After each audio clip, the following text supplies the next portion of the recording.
Anelolo site asiye amanate orba. Anelolo site asiye amanate orba. Amanate ni Abrahamu, ajayamate ni Isaki. Ungele duduate Pedro sinna Paulose. Anera nonoe albiano inasi. Uchato de orbota asiye alberedani na Eliasi.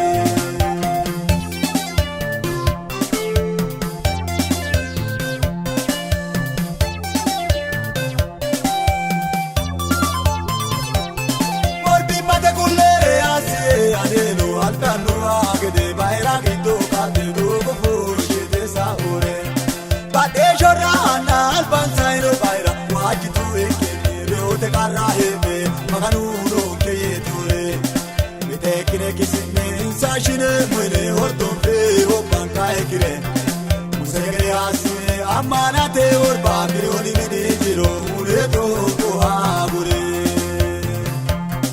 Anelolo site asiye amanate orba.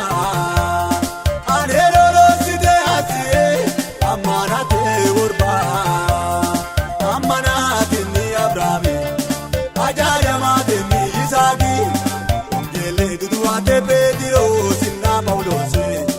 Anera nonoe albiano inasi.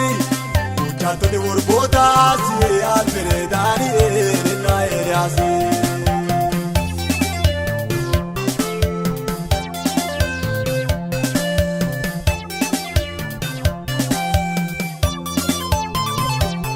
Kapajaro makino ekireno yani sarra kamu kwekiranyo age agire. Sokanchu gidadi rada iruda gesha kasanchuri diota masala diruda abire. Kafe botumuro yana warite na kirancho kincho bargire. Atensagire kwani ofula ole woshima karisire. Teatura kadina nakapojera kibena zaitete gidrogambire. Anelolo site asiye amanate orba. Anelolo site asiye amanate orba. Amanate ni Abrahamu, ajayamate ni Isaki. Ungele duduate Pedro sinna Paulose. Anera nonoe albiano inasi. Uchato de orbota asiye alberedani na Eliasi.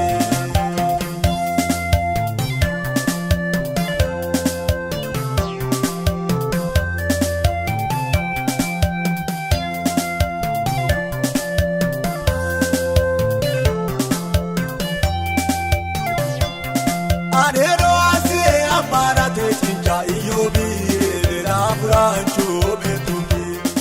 Uladana na barra sile nishiki edoki gede kave gordo kubo aedoki. Chumuture katiki batya mamatiki dosi asire uhale doki. Ayano akame gomichu